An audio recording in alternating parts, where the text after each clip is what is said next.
two sisters who haven't spoken in 7 years, handcuffed together, hunted by Satan-worshipping billionaires on a golf course turned killing field. Welcome to Ready or Number 2, where family therapy comes with explosions, ritual sacrifice, and a body count that makes the first movie look tame. So we pick up exactly where the first movie ended. Grace has just survived the Ladoma's family's deadly game of hide and seek. She's covered in blood, wearing that iconic torn wedding dress, and literally every single one of her in-laws has exploded into red mist. She stumbles outside the mansion and collapses right in front of the police. And here's where it gets real. Her pulse stops, flatlines completely. The medics are scrambling, giving her CPR, hitting her with the defibrillator, and for a solid minute it looks like Grace is done. But they bring her back. And honestly, that opening sets the tone perfectly because this movie refuses to let Grace rest for even 1 second. She wakes up in a hospital bed, handcuffed to the rail. Standing over her is Detective Roger, and he's not here to offer sympathy. He tells her straight up that she's the prime suspect in a mass murder case. The entire Ladoma's family is gone. She was the only person at the scene. Her wedding dress is soaked in their blood. Body parts were found all over that mansion. And Grace. She has zero logical explanation for what actually happened because, how do you tell a cop that your in-laws exploded because Satan got mad at them? You don't. So Roger leaves her there to stew, telling her to prepare for official questioning. Then a nurse appears and tells Grace she has a visitor. Grace is confused because who would even come see her right now? Enter Faith, her younger sister, and the look on Grace's face when she sees her. Pure shock. She hasn't seen Faith in years. Faith explains she's listed as Grace's emergency contact, which is wild considering these two haven't been on speaking terms. Detective Roger asks who she is and Faith delivers this ice-cold line. She says they're biologically sisters but they're not family. Grace just smiles because yeah, that's exactly the kind of relationship they have. Broken, complicated, painful. Roger leaves and Faith starts talking. She tells Grace she's doing great actually. She's a social media coordinator now,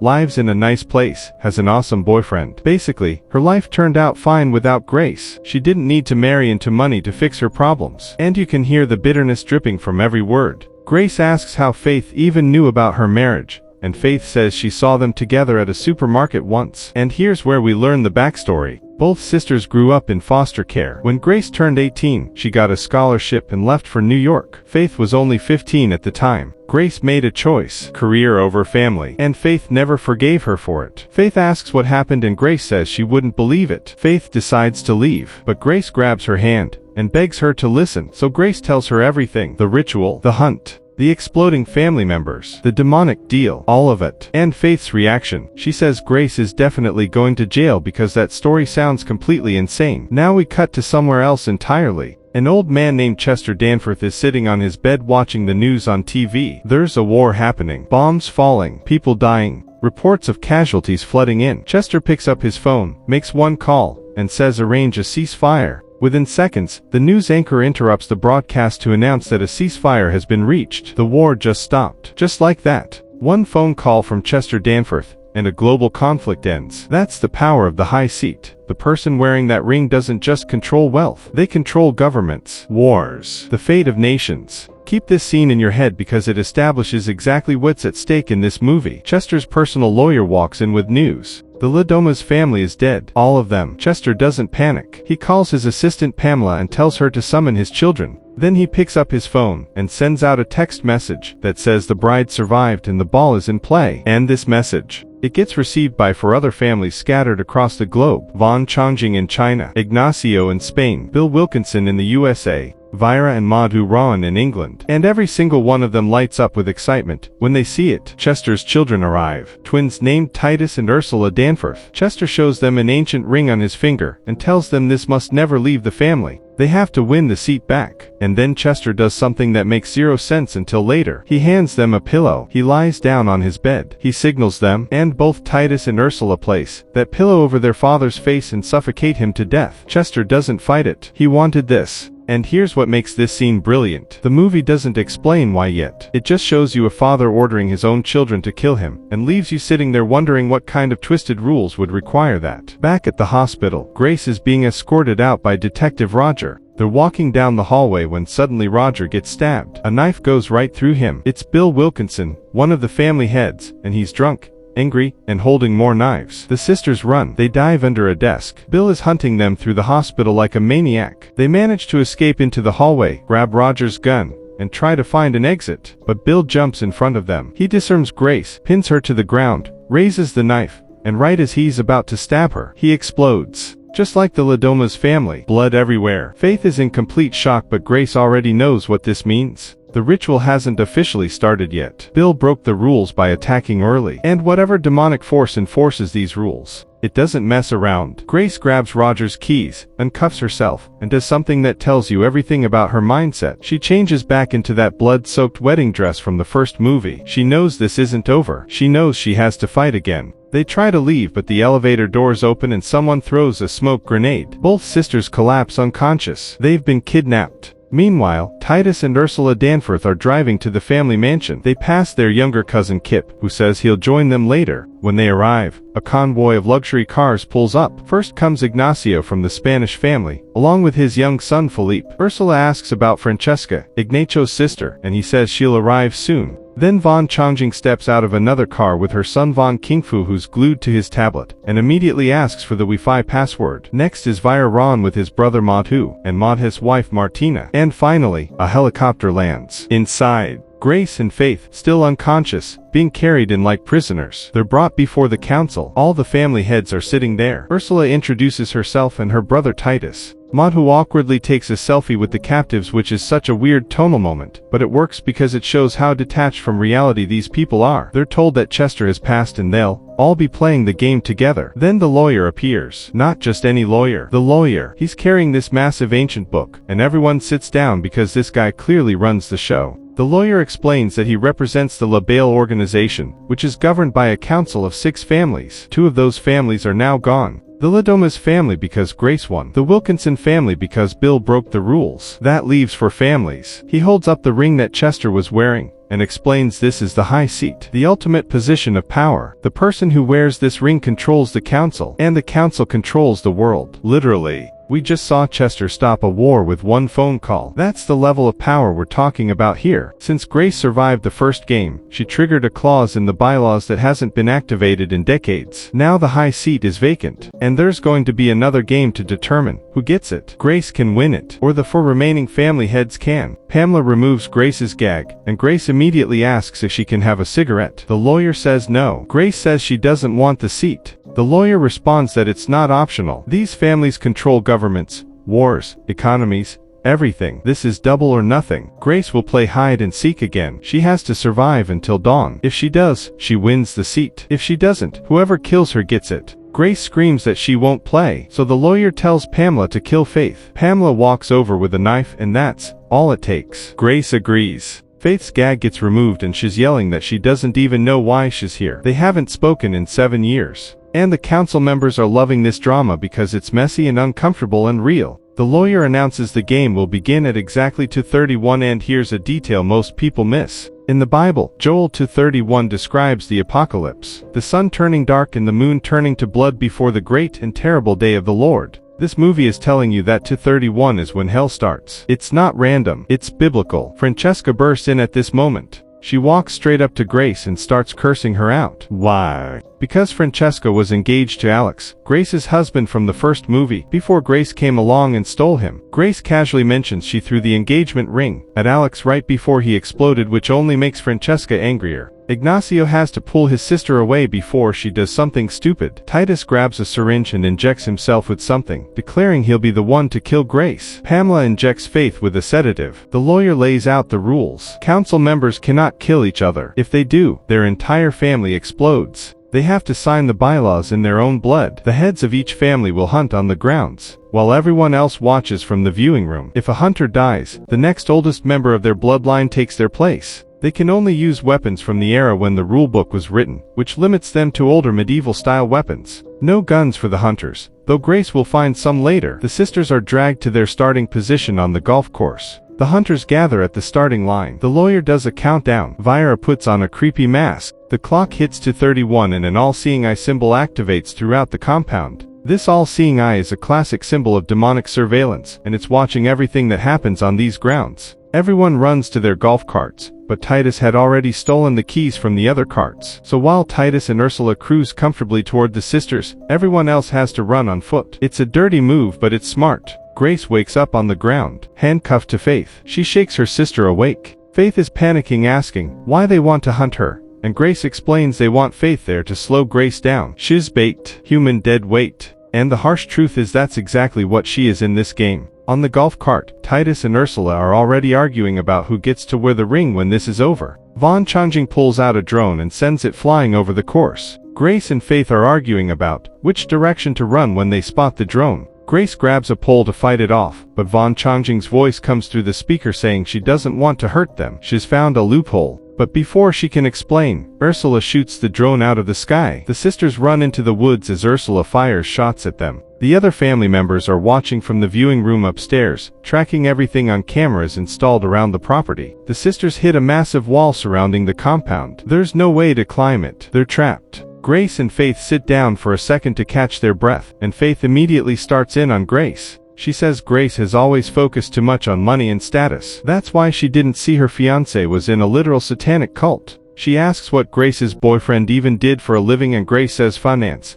and Faith laughs because of course he did. They have to hide because Ursula is nearby. Then Titus appears out of nowhere from behind, and swings an axe at them. Faith shoves Grace out of the way just in time. They try to run, but Titus grabs them easily. He's choking Grace when Faith smacks him hard and uses the handcuff chain to knock him to the ground. They bolt before Ursula arrives. Ursula finds Titus on the ground and yells at him that they need to take this seriously. And you can see the dynamic here. Ursula treats Titus like a child. Titus hates it. This is going to become a major problem later. The sisters reach a building and Faith wants to go inside to find a phone. Grace says it's a bad idea. They need to focus on getting over the wall. As they're arguing, Ignacio from the Spanish family has them in his sniper scope. He fires, but the magazine falls off his rifle. He fumbles to reload, accidentally fires again, and the noise alerts everyone. The sisters run. Ignacio keeps missing because he clearly has no training with this weapon. They duck behind a counter inside the building. Kip, watching from the viewing room, tries to text his siblings the sisters' location, but the lawyer warns him that helping the hunters is against the rules. Kip deletes the message. Ignacio is still firing wildly when Faith spots a gas tank nearby. She gets an idea.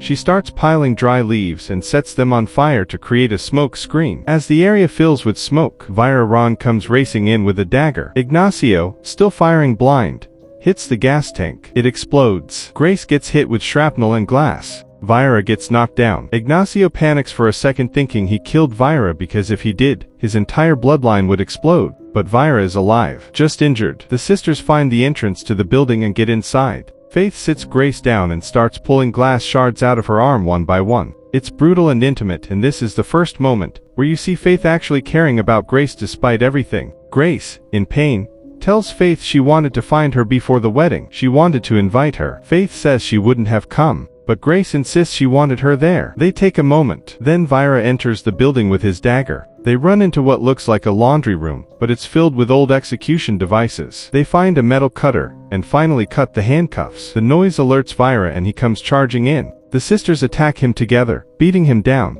but Vira is strong and he manages to knock both of them to the floor. He's moving toward Grace when Faith smashes his head from behind. They drag him to a massive industrial washing machine, shove him inside, and lock the door. Grace turns the dial to sanitize, which means scalding hot water. The machine starts running. Vira is screaming as he spins and burns alive. After a few moments, Grace turns it off. She says he might have a phone. The door opens and Vira's cooked body falls out onto the floor. And honestly, this death scene is peak dark comedy horror. It's horrifying and ridiculous and creative all at once. The first movie had people getting shot with arrows and crossbows. This sequel said let's boil a man alive in a washing machine. It's excessive in the best way. My take on this: the directors knew exactly what kind of movie they were making, and leaned all the way into it. Grace grabs Vira's phone. Back in the viewing room, the lawyer announces that since Vira is dead, Madhu is now the head of the Ron family, and must enter the game. Madhu, who was just bragging about how easy this would be,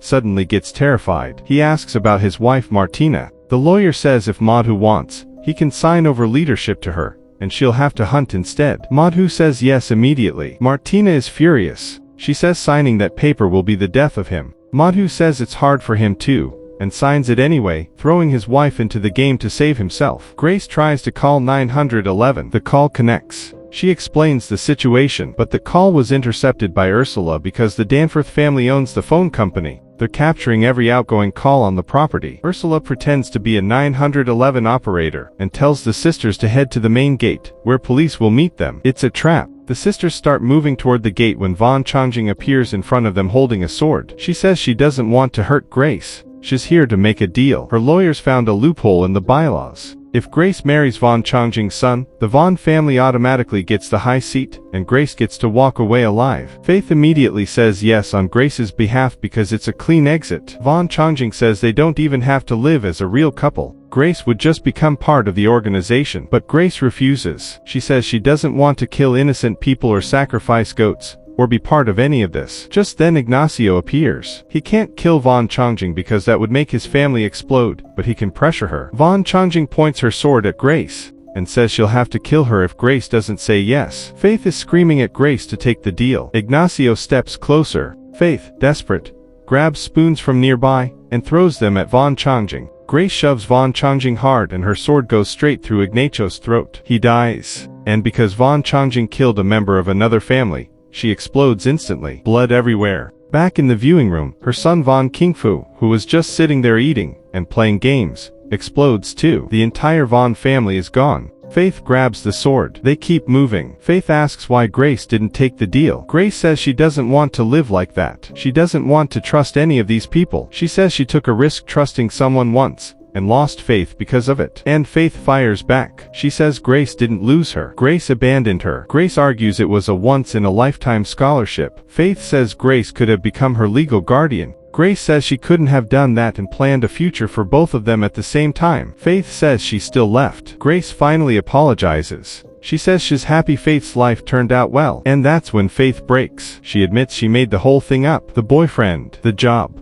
all of it. She's not a social media coordinator. She works as a hostess at a restaurant. She lied to make Grace feel jealous. And this moment. This is where the movie earns its emotional core. These aren't just two people running from killers. These are two broken sisters trying to survive each other. Grace's phone rings. It's another call. This time Titus picks up pretending to be a cop. He tells them to meet at the gate. Grace and Faith start heading there, but Grace recognizes Ursula's voice from the earlier call. She's not stupid. She knows it's a trap. So when they reach the area where Titus and Ursula are waiting, the sisters sneak up from behind and take their weapons. Grace tells them she's not dumb. She knows who they are. She orders them to take her to the real gate. Titus refuses. Grace points a weapon at Ursula and says she'll kill Titus if they don't cooperate. Ursula says fine, he's out of the way. The seat is all hers. And you can see how broken their relationship is too. Suddenly they hear a car approaching. Titus and Ursula grab the weapons back. It's Martina, Madha's wife, driving at full speed directly at Grace. But at the last second she swerves, crashes through the gate, and escapes the compound entirely. Martina chose not to hunt. She's still technically in the game because she didn't forfeit, but she's done playing. A fight breaks out. Ursula and Grace go at it, while Titus grabs Faith. Faith manages to knock Titus down. Grace yells at Faith to run, but Faith doesn't. Ursula stabs Grace in the shoulder with an arrow. She's about to finish her when Faith comes from behind and smacks Ursula away. Faith pulls Grace up and they run into the woods again. They find a golf cart and drive off. Ursula goes to check on Titus, but he snaps at her to stop treating him like a child. In the viewing room, Madhu says he's ready to enter the game now, but the lawyer tells him he's no longer the head of the family. Martina is. She chose not to hunt and left the property, but she didn't forfeit, so Madhu can't enter. And because Martina signed the papers, she now owns everything. Madhu owns nothing. He storms out furious. Meanwhile, Francesca, Ignacio's sister, enters the room fully geared up and ready to hunt. The crowd claps. And just when you think Grace has caught a break, things get worse. The sisters make it back to the building and barricade themselves inside. Grace is in bad shape. She's got an arrow sticking out of her shoulder, and she needs to get it out now. Faith goes searching for painkillers, and finds pepper spray in her bag along with some pills. Grace,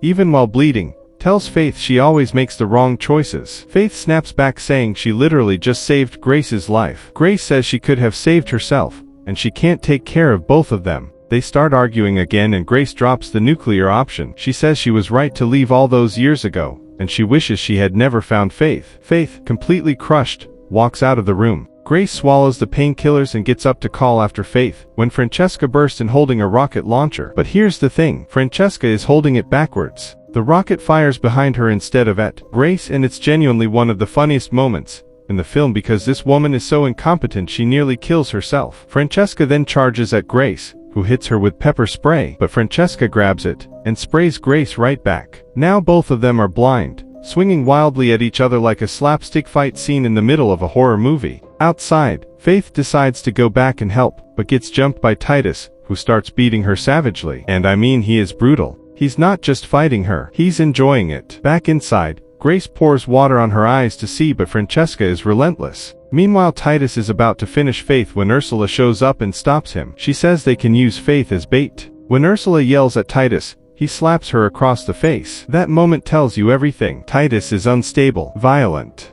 dangerous even to his own family. Titus gets on the radio and announces that Grace has 10 minutes to bring herself to the lobby or they will kill Faith. Grace hears this. She finds the security room, breaks in, and discovers a stash of shotgun shells. She loads up, and here's where Grace stops running and starts hunting. Francesca appears again for round 2, but Grace just shoots her dead. One shot. Done. No hesitation. This is not the same Grace from the first movie. She's evolved. Grace storms into the main area, where Madhu is standing around uselessly. She demands to know where Faith is. He doesn't know. Faith screams Grace's name from somewhere nearby. Grace kicks open a door where Kip is hiding. She points the gun at him, demanding answers, when suddenly Philippe, Ignacio's young son, appears and starts firing two guns at her like he's in an action movie. And this kid is genuinely terrifying because he has zero fear. Grace runs into the kitchen and locks the door. Titus is holding Faith at gunpoint in another room. Everyone else is gathered there too. Grace, desperate, yells through the door with an offer. She tells Titus about the loophole that Von Changjing mentioned earlier. If Grace marries Titus, he automatically gets the high seat. No more fighting, no competition with Ursula. He wins everything. Titus looks at the lawyer, who nods, confirming it's true. Ursula clearly hates this idea, but Titus agrees. Grace makes him swear on La Bale that he won't betray her or harm Faith. Titus swears. The game stops. There's going to be a wedding instead. Grace is taken to a room to get ready. Caretakers bring in a wedding dress and makeup. Faith waits downstairs with everyone else. Ursula sneaks up to Grace's room. She's handcuffed, but Ursula unlocks her. And then Ursula does something unexpected. She apologizes. She says she's scared of her brother. She's tried her whole life to find goodness in Titus, but there's nothing there. He's dangerous. If he gets the high seat, he'll bring destruction to the whole world, because the world will be under his control. Ursula is basically begging Grace to help her stop him somehow. But then Titus walks in with Pamela. He heard everything. And Titus says something chilling. According to the bylaws, you can't kill members of other families, but you can kill your own family. And he grabs Ursula by the throat and strangles his own twin sister to death right in front of Grace, while making Pamela hold Grace's head so she has to watch. Ursula dies. Titus reminds Grace that he said from the beginning he would be the one to get to her, and now there's nothing standing between him and absolute power. The wedding begins. Grace walks down to an underground altar. The remaining council members are there dressed as demonic guardians. At the center of the room is a covered pit. Faith is there in tears, telling Grace she has to do this. There's no other way. The lawyer begins the ritual and invokes the names of Satan, Lucifer, Belial, and Leviathan. And here's a detail that matters. Belial is an anagram of Belial. The movie is telling you exactly what kind of entity controls this organization. As the ritual continues, the pit opens, revealing piles of human remains from past sacrifices. There's also a goat brought in for the ceremony, because of course there is. The lawyer cuts Grace and Titus' hands with a ceremonial blade. They sign the bylaws in their own blood. He pronounces them married. Titus puts the ring on his finger. He kisses Grace. He raises his arms and shouts, "Hail Satan!" And the second he does, Grace grabs the blade and stabs him in the throat. Everyone freezes. The lawyer stops Pamela from intervening because technically Grace isn't breaking any rules. She stabs Titus again and again. She takes the ring. She throws his body into the pit. Then she puts the ring on her own finger. Grace stands at the altar wearing the ring and commands everyone to kneel. And here's the brilliant part. The goat kneels first.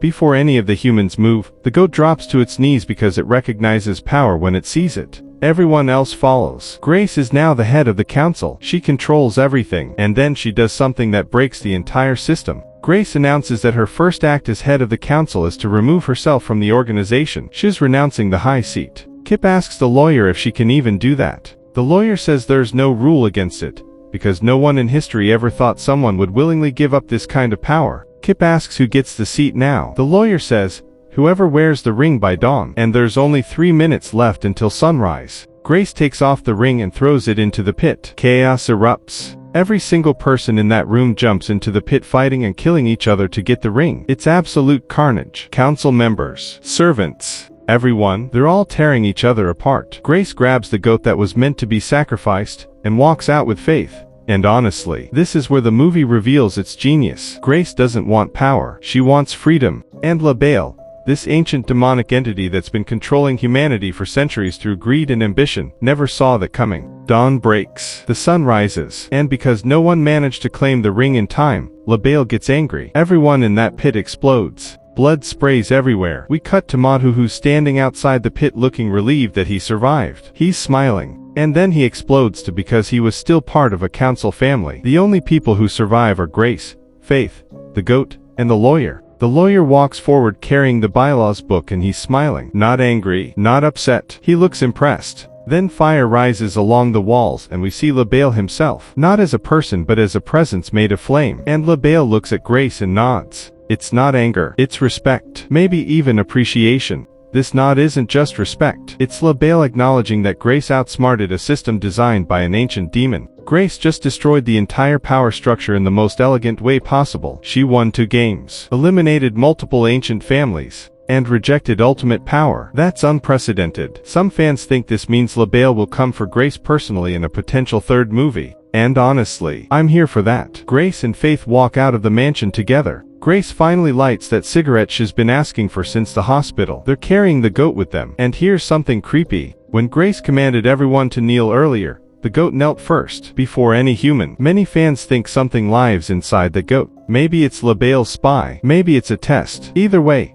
Grace is taking it with her, and that can't be good news. The movie ends with the 2 sisters, estranged for 7 years. Finally together again. Both of them survivors. Both of them free. So let's talk about what this movie does right. First, it expands the world without just repeating the first film. We go from one family's twisted ritual to a global conspiracy of elite satanic families controlling world events. The stakes are massive, but the movie keeps it personal by focusing on Grace and Faith's broken relationship. Second, the kills are creative and brutal. Washing machine, bazooka backfire, explosions everywhere. The gore is over the top, but it never feels gratuitous because it serves the dark comedy tone. Third, Samara Weaving commits fully to this role again. She's exhausted, angry, traumatized, and still fighting. Faith as a character brings real emotional weight because she's not a fighter. She's just a normal person thrown into hell. But here's what elevates it. The ending twist with Grace renouncing power isn't just clever. It's thematically perfect. The first movie was about surviving a game rigged against you. This movie is about rejecting the game entirely. Grace doesn't want to be part of their world. She doesn't want the seat. She wants out. And that's the one move none of these families, none of these ancient demonic forces, ever prepared for. Now let's address the stuff that doesn't work as well. Philippe being a literal child firing guns is darkly funny but also raises questions the movie doesn't answer. And Martina escaping feels like a loose thread, unless they're setting up for a sequel. The symbolism is heavy-handed at times. The goat kneeling, the all-seeing eye, the 4 demon names. It's not subtle, but I'd argue that's intentional. This isn't a movie trying to hide its themes. It's shouting them at you,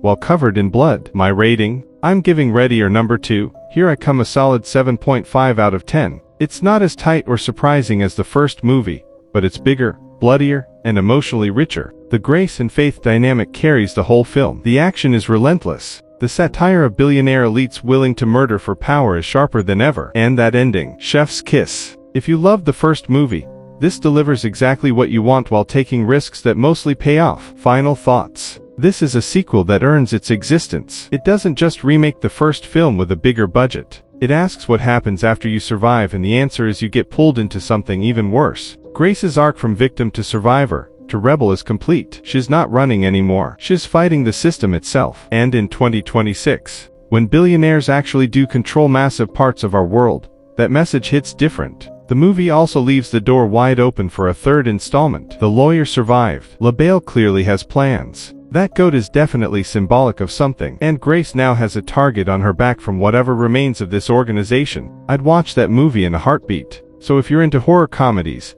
that don't take themselves too seriously, but still have something to say, check this out. If you loved the first Ready or Not, this is required viewing. And if you just want to watch rich people explode for 90 minutes, you're in for a treat. That's Ready or Number 2, Here I Come. A bloody, chaotic, surprisingly heartfelt sequel that proves sometimes the best way to win the game is to flip the table and walk away. If this breakdown helped you catch details you missed, smash that like button. Subscribe for more horror deep dives. And seriously, drop a comment. Would you have taken the high seat, or walked away like Grace? I'll see you in the next one.